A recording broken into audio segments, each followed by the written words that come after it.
馬年12生肖運程及家居風水。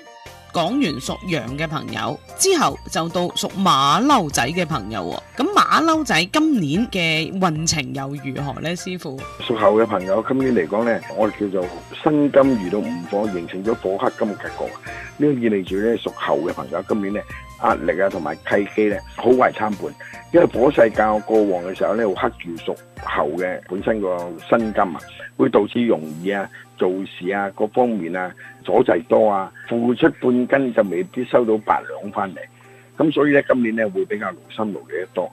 咁咧，甚至乎咧喺健康方面咧，亦都出現咗一啲問題，要注意一下咧。健康方面咧就係火氣即係自己忍一忍啦。正如嗰心血管問題、眼睛嘅血壓方面啊，金受克嘅時候，亦都會呼吸道支氣管炎啊、皮膚病啊，比較容易發生嘅，同埋個神經衰弱。咁建議咧就定期去檢查呢心臟啊、血壓啦各方面，食亦都會比較清淡啲，多啲食呢啲白色啊，譬如銀耳啊、梨啊、百合啊呢潤肺啊呢咁嘅食物咧。最緊要睡眠充足，少捱夜，亦都可以通過做運動啊或者冥想啊，釋放啲壓力出嚟。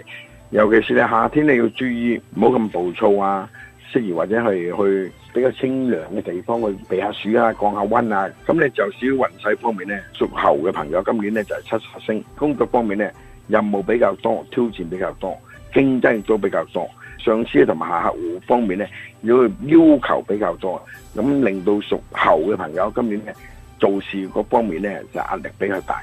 正印入命，如果有個印星入命，咁即係意味住咧，屬猴嘅朋友今年咧個解決能力嘅問題咧，亦都得到上司或者係上級嘅資深人士去幫助。呢啲係非常有利於屬猴嘅朋友今年係晉升機會啊、考試啊，獲得全年嗰個比較好嘅優勢。咁建議咧，屬猴嘅朋友咧，主動去承擔有挑戰嘅項目，多啲向於有經驗同事啊或者係上司啊去請教啊，咁咧貴人運咧，今年屬猴嘅朋友咧非常非常之好嚇。咁至於財運方面咧，屬猴嘅朋友咧，今年咧以正財為主啦，通過一啲穩定嘅工作而得到穩定嘅回報啦。咁財運方面咧，今年屬猴嘅朋友尚算係幾好啊，有70-80分嘅應該。哇，咁啊都唔錯喎，屬馬騮嘅朋友今年。咁如果即係大家呢，即係有屬馬騮嘅朋友聽緊呢，就要好好把握呢一個嘅機會啦。咁好，講完屬馬騮嘅朋友，財運方面相當唔錯。咁唔知道屬雞嘅朋友又點樣呢？屬雞嘅朋友今年呢，叫做午火克住個酉金，火克金亦都意味住壓力啊、規範嘅挑戰啊，各方面會比今年多。咁但係咧屬雞嘅朋友咧，今年呢個官星咧入命，咁你代表住個契機啊，會比較多啲。咁亦都要做事有承擔啊，有擔帶啊。咁你今年絕對屬雞嘅朋友咧，係會有一個上司嘅認可啊，或者係一個比較好嘅回報。咁至於咧屬雞嘅朋友咧，健康方面今年咧，因為火克金嘅關係啊，咁亦都係注意啊肺啊、支氣管啊、心腦血管病啊，咁嗰啲咁嘅情況。咁注意啦，因為工作量比較多啊、焦慮啊，個免疫力都會下降。咁建議屬雞嘅朋友咧，就多啲去注意下自己心肺嘅健康啊。有時要多啲保持一下充足嘅睡眠啦。咁屬雞嘅朋友今年可以帶啲黃水晶啊，以調一調解咧火金嗰個相克之氣。咁至於屬雞嘅朋友今年個感情運方面咧，單身嘅女性個桃花會比較旺。容易遇到一啲有優越性比較強嘅異性。男性方面咧，嗰個桃花運咧比較平淡，咁需要主動出擊。如果單身嘅又要主動出擊嚟。但係如果已婚嘅屬雞嘅朋友咧，因為受到個官煞嘅影響啊，同另一半啊，因為工作嘅壓力、心急啊，或者可能係做嘢溝通方面咧，可能會比較容易有衝突。屬雞嘅朋友，男女雙方已婚人士啊，多啲包容啊，多啲溝通啦。咁至於屬雞嘅朋友，財運方面咧，正財辛苦得嚟嘅財，收入咧付出咧係成正比嘅。薪金方面咧，會有一個好大機會係咩咧？通過業績而去獲得更加高嘅收入。咁但係至於偏財方面咧，就會起伏比較大啲。